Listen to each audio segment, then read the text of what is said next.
Honorable Speaker,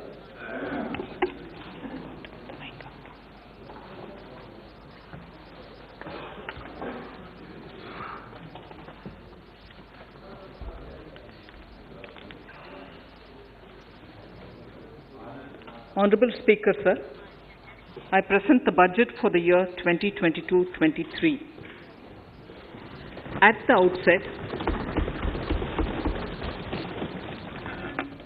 outset, sir, I want to take a moment to express my empathy for those who had to bear adverse health and economic effects of the pandemic.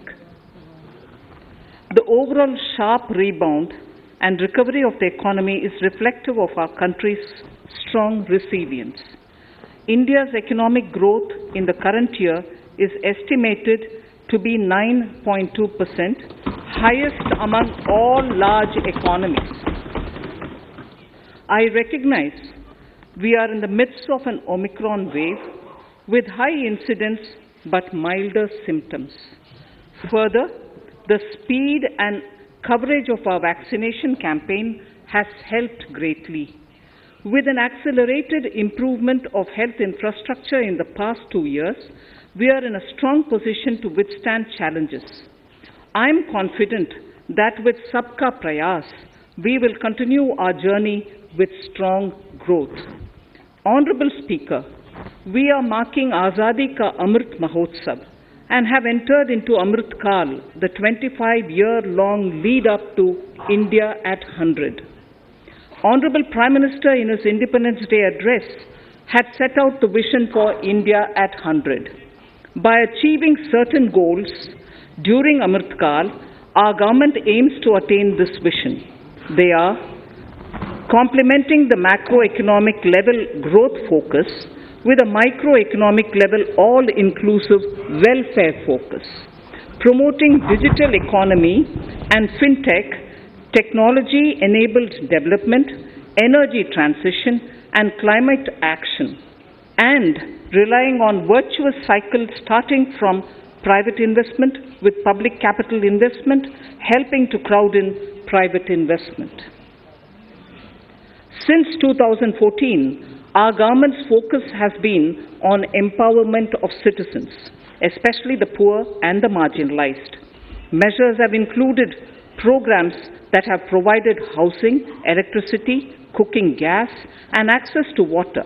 We also have programs for ensuring financial inclusion and direct benefit transfers.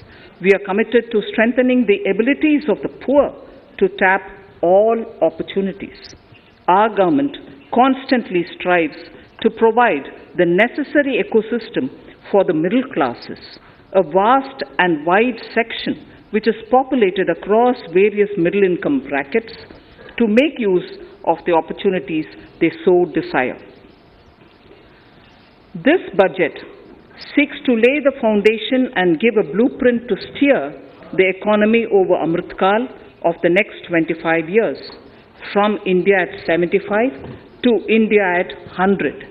It continues to build on the vision drawn in the budget of 21-22.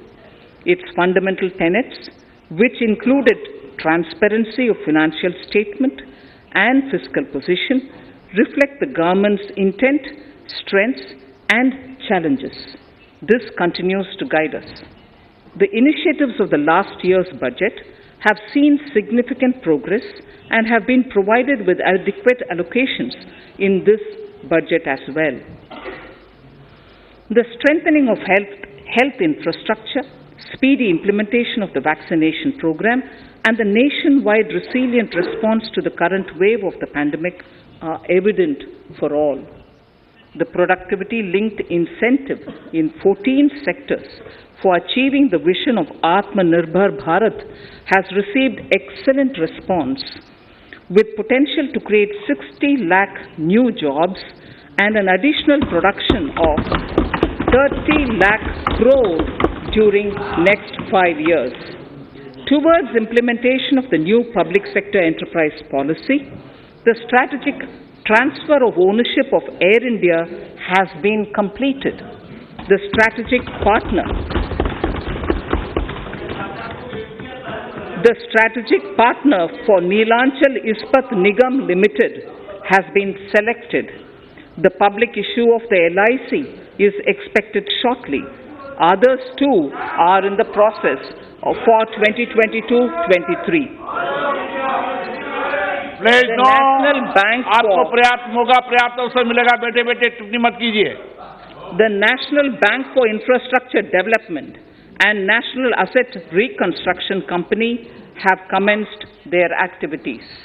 Honorable Speaker, sir, Budget 2021-22 had provided a sharp increase in provision for public investment or capital expenditure. Throughout the year, with the Honorable Prime Minister guiding the implementation, our economic recovery is continuing to benefit from the multiplier effect.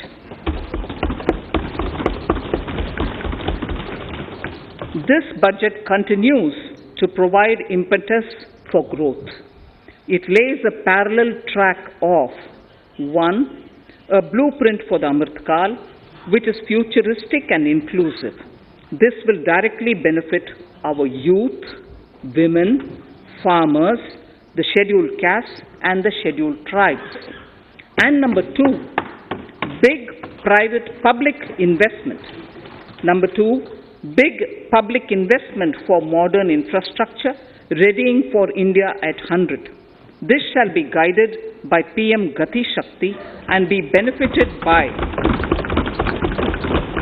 the synergy of multimodal approach.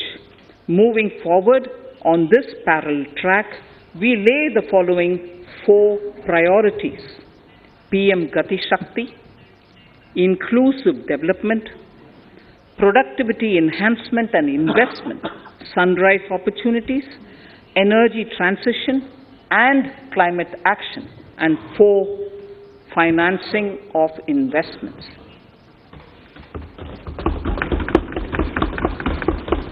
PM Gati Shakti. PM Gati Shakti is a transformative approach for economic growth and sustainable development. The approach is driven by 7 engines, namely roads, railways, airports, ports, mass transport, waterways, and logistics infrastructure. All 7 engines will pull forward the economy in unison. These engines are supported by the complementary roles of energy transmission, IT communication, bulk water and sewerage, and social infrastructure. Finally, the approach is powered by clean energy and Sabka Prayas. The efforts of the central government, the state governments, and the private sector together, leading to a huge job and entrepreneurial opportunities for all, especially the youth. PM Gati Shakti Master Plan, National Master Plan. The scope of PM Gati Shakti National Master Plan will encompass the 7 engines for economic transformation, seamless multimodal connectivity, and logistics efficiency. It will also include the infrastructure development by the state governments as per Gati Shakti Master Plan. The focus will be on planning, financing, including through innovative ways, use of technology, and speedier implementation. The projects pertaining to these 7 engines in the national infrastructure pipeline will be aligned with PM Gati Shakti framework. The touchstone of the master plan will be world-class modern infrastructure and logistics synergy among different modes of movement, both of people and goods, and location of projects.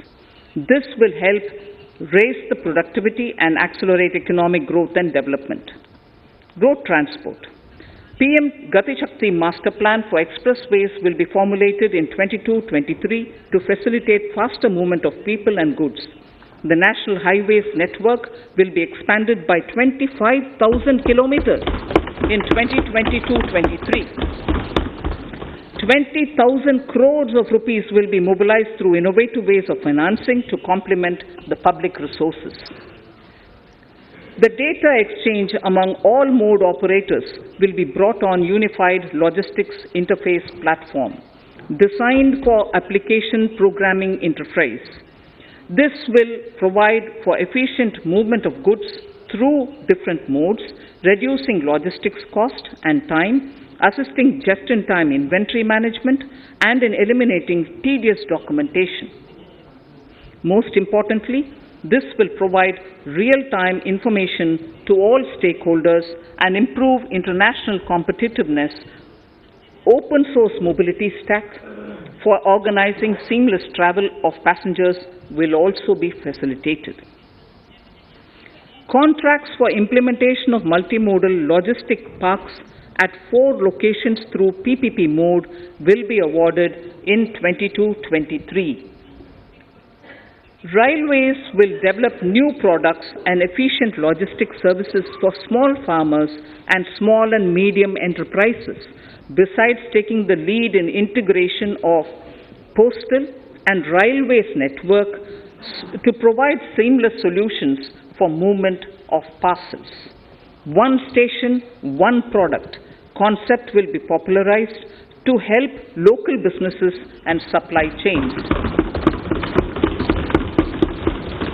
As a part of Atmanirbhar Bharat, 2,000 kilometers of network will be brought under Kavach, the indigenous world-class technology for safety and capacity augmentation in 2022-23.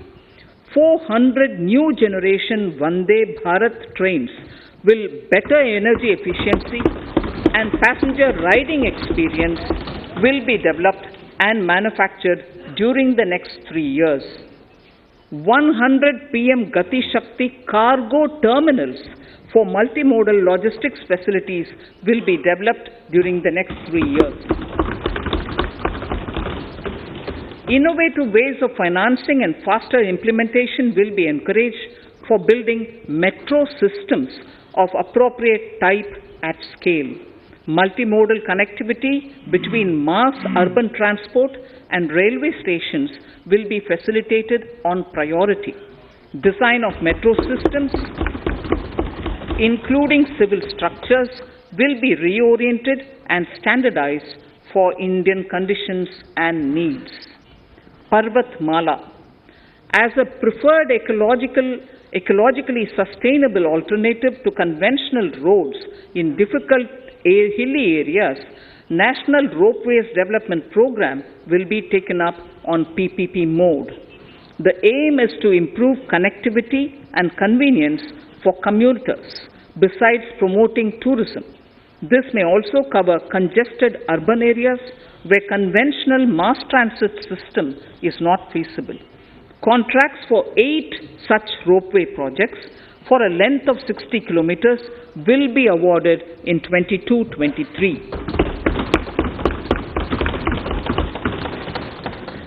With technical support from the Capacity Building Commission, central ministries, state governments, and their infra agencies will have their skills upgraded. This will ramp up capacity in planning, design, financing, including innovative ways, and implementation management of the PM Gati Shakti infrastructure projects. Inclusive development, our second priority. Agriculture. The procurement of wheat in Rabi 21-22 and the estimated procurement of paddy in Kharif 21-22 will cover 1,208 lakh metric tons of wheat and paddy from 163 lakh farmers, and 2.37 lakh crores will be the direct payment of MSP value to their accounts.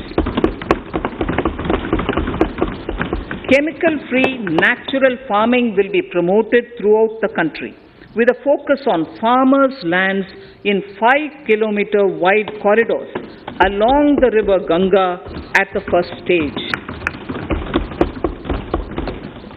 2023 has been announced as the International Year of Millets. Support will be provided for post-harvest value addition, enhancing domestic consumption, and for branding millet products nationally and internationally. To reduce our dependence on import of oil seeds, a rationalized and comprehensive scheme to increase domestic production of oil seeds will be implemented.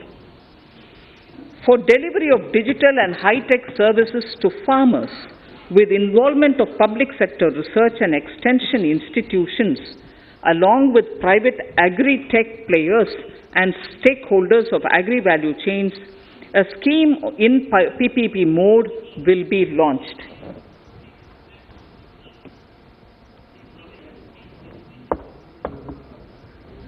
Use of Kisan drones will be promoted for crop assessment, digitization of land records, spraying of insecticides and nutrients.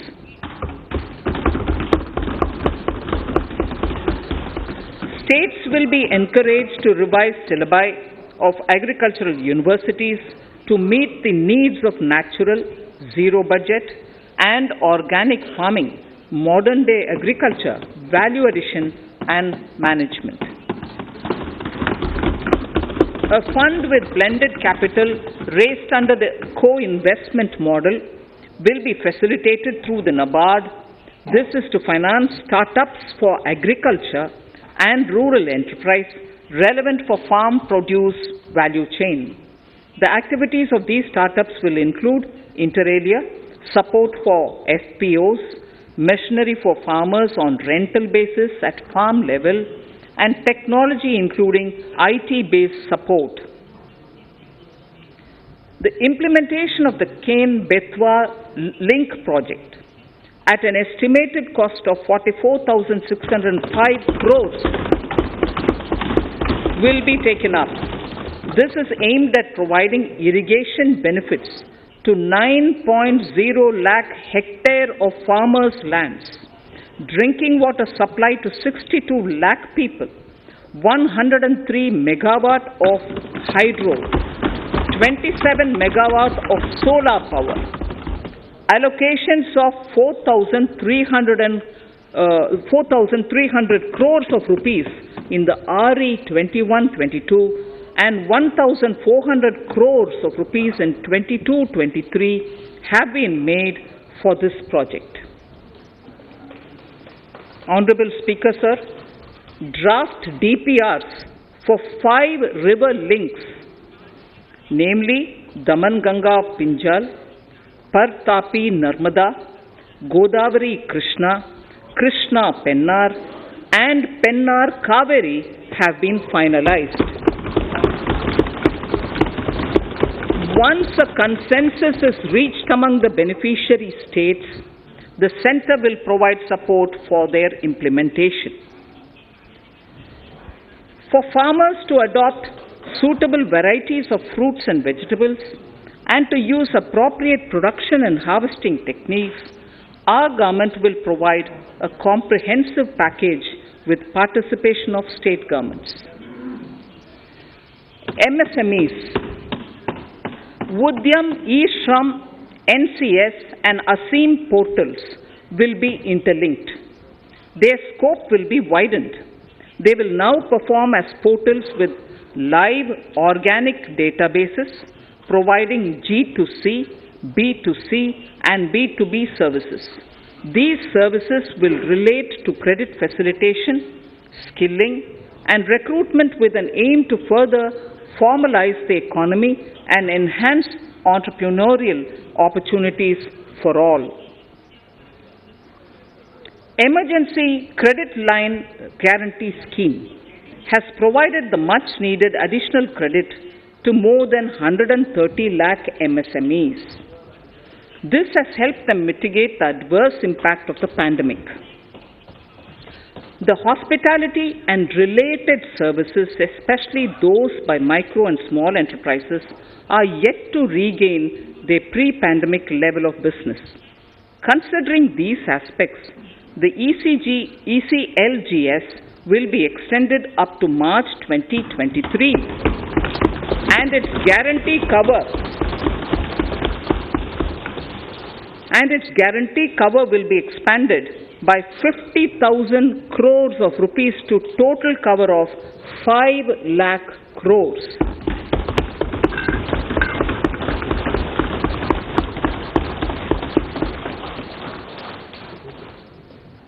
With the additional amount being earmarked exclusively for the hospitality and related sectors.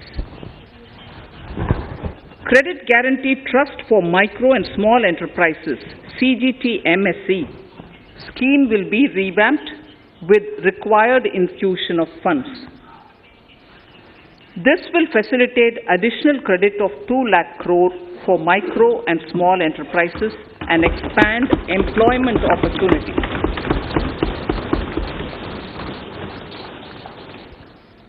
Raising and Accelerating MSME Performance, RAMP, program will outlay of 6,000 crore over 5 years will be rolled out. This will help MSME sector become more resilient, competitive and efficient.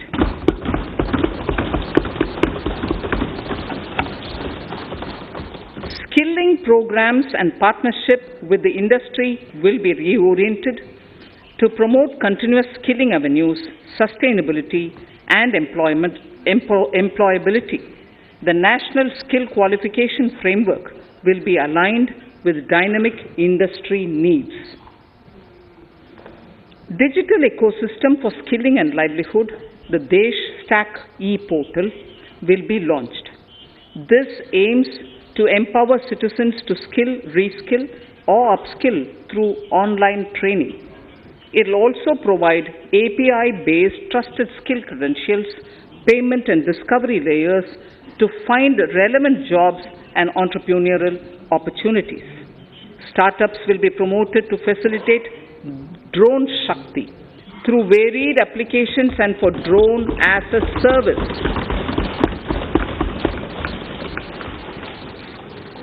In select ITIs in all states, the required courses for skilling will be started. Due to the pandemic-induced closure of schools, our children, particularly in the rural areas and those from scheduled castes and scheduled tribes and other weaker sections, have lost almost 2 years of formal education. Mostly, these are children in government schools. We recognize the need to impart supplementary teaching and to build a resilient mechanism for education delivery. For this purpose, One Class, One TV channel program of PM E-Vidya will be expanded from 12 to 200 TV channels. This will enable all states to provide supplementary education in regional languages for classes 1 to 12.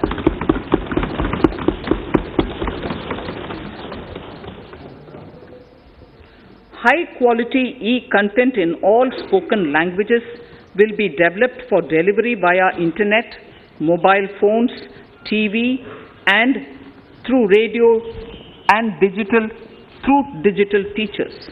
A competitive mechanism for development of quality e-content by the teachers will be set up to empower and equip them with digital tools of teaching and facilitate better learning outcomes. A digital university will be established to provide access to students across the country for world-class quality universal education with personalized learning experience at their doorsteps. This will be made available in different Indian languages and ICT formats. The university will be built on a networked hub and spoke model, with the hub building cutting-edge ICT expertise. The best public universities and institutions in the country will collaborate as a network of hub and spoke. An open platform for the national digital health ecosystem will be rolled out.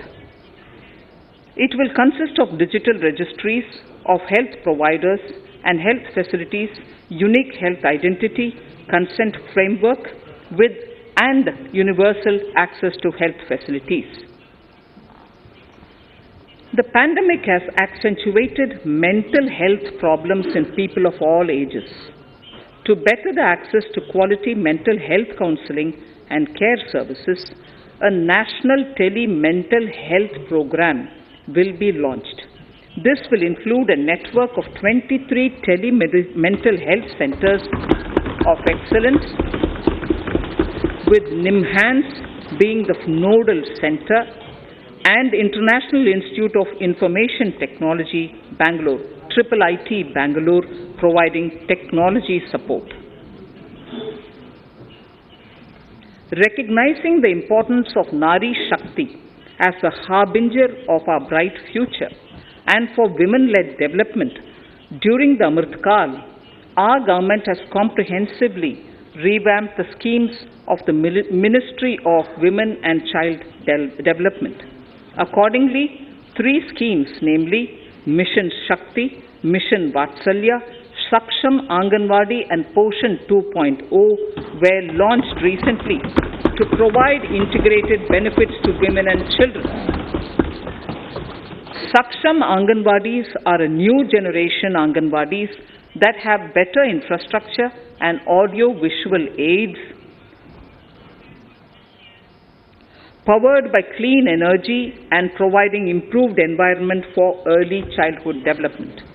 2 lakh Anganwadis will be upgraded under this scheme. Current coverage of Har Ghar Nal Se Jal is 8.7 crores. Of this, 5.5 crore households were provided tap water in last 2 years itself. Allocation of 60,000 crores of rupees has been made with an aim to cover 3.8 crore households in 2022 and 23. In 22-23, 80 lakh houses will be completed for the identified eligible beneficiaries of the PM Awas Yojana, both rural and urban. 48,000 crores is allotted for this purpose. The central government will work with the state governments for reduction of time required for all land and construction related approvals, for promoting affordable housing for middle class and for the economically weaker sections in urban areas. We shall also work with the financial sector, regulators, to expand access to capital along with reduction in cost of intermediaries. A new scheme, Prime Minister's Development Initiative for the Northeast, will be implemented through the Northeastern Council. It will fund infrastructure in the spirit of PM Gati Shakti and social development projects based on felt needs of the Northeast. This will enable livelihood activities for youth and women, filling the gaps in various sectors. It will not be a substitute for existing central or state schemes. While the central ministries may also post their candidate projects, priority will be given to those posted by the states. An initial allocation of 1,500 crores of rupees will be made, and the initial list of projects is given in Annexure 1 of my speech. Our vision to improve the quality of life of citizens in the most backward districts of the country through Aspirational Districts program has been translated into reality in a very short span of time. 95% of those 112 districts have made significant progress in key sectors such as health, nutrition, financial inclusion, and basic infrastructure. They have surpassed even some of the state average values.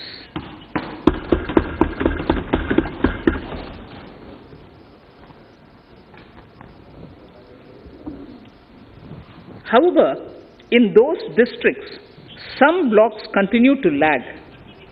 In 22-23, the program will focus on such blocks in those districts. Border villages with sparse population, limited connectivity, and infrastructure often get left out from the development gains. Such villages on the northern border will be covered under a new Vibrant Villages program. The activities will include construction of village infrastructure, housing, tourist centers, road connectivity, provisioning of decentralized renewable energy, direct-to-home access for Doordarshan and educational channels, and support for their livelihood generation. Additional funding for these activities will be provided. Existing schemes will be converged. We will define their outcomes and monitor them on a constant basis. In 2022, 100% of 1.5 lakh post offices will come on the core banking system, enabling financial inclusion and access to accounts through net banking, mobile banking, ATMs, and also provide online transfer of funds between post office accounts and bank accounts. This will be helpful especially for farmers and senior citizens in rural areas, enabling interoperability and financial inclusion.